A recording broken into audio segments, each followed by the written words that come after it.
Hey everybody, so it's the beginning of this year's 31 and 31, which is Camp Cult, and today I am looking at Lord of Illusions from, I think it's 1995, and so this is another one of the Clive Barker stories turned into a full-fledged movie written and directed by Clive Barker himself, starring Scott Bakula and a bunch of other random people that I don't really know who the hell they are. So the basic story is that there is a cultist named Nix, that he's kidnapped a girl, and he's going to do what seems like to be some type of like sacrifice for her.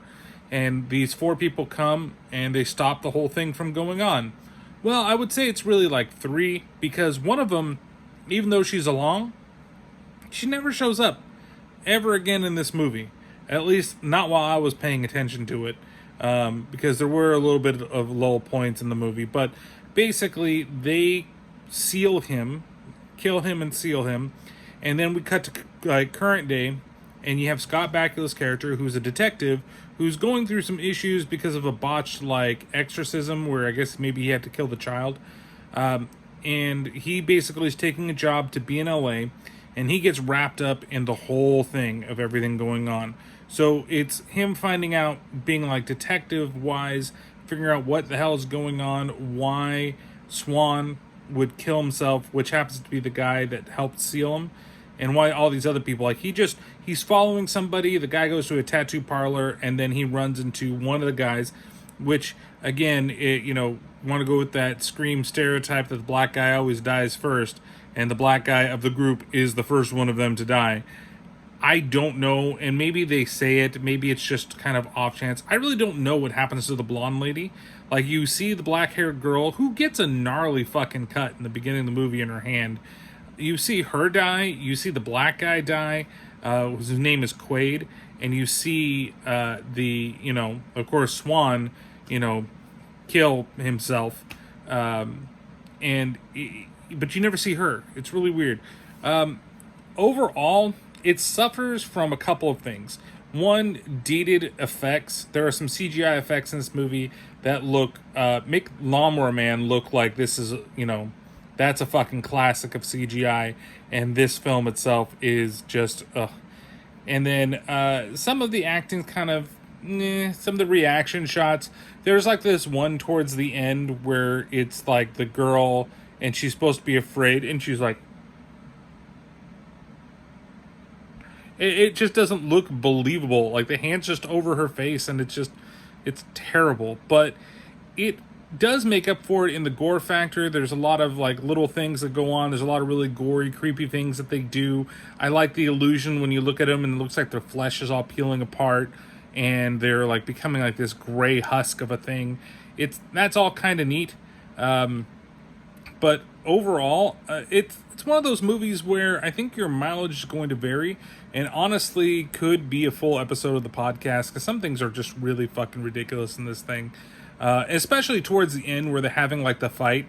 My favorite thing is when, he's kicking the one guy away, and he kicks him right in the fucking balls and sends him halfway across the room.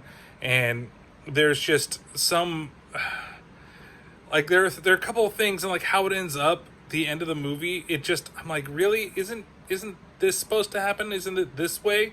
And of course not. It's not. So, rating Lord of Illusions, I'd give it a solid 3 out of 5 peeling faces.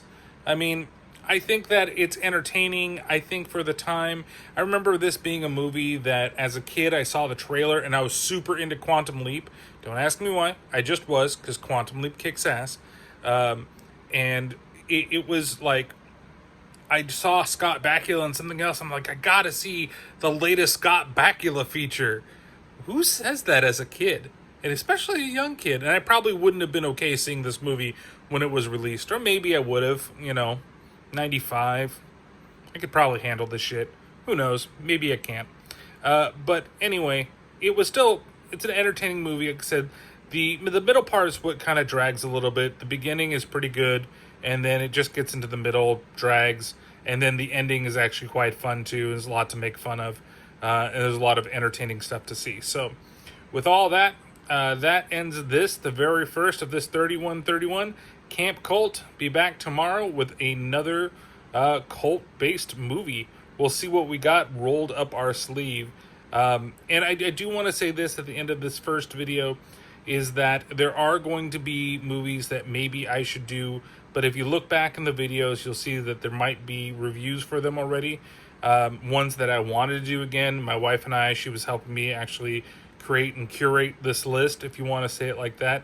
And we named a bunch of stuff, and I'm like, yeah, but I've already seen it. So like movies like Ready or Not, which I really wanted to kind of include in this list, or Midsummer, which I really plan to watch again. I want to watch the director's cut. And maybe I could do that for this. I don't know. But I don't think they're going to show up in this list. But there should be some classics, and there should be some really kind of out there ones. So we'll see you next time, guys, on the 31 and 31 Camp Cult Reviews. See you later.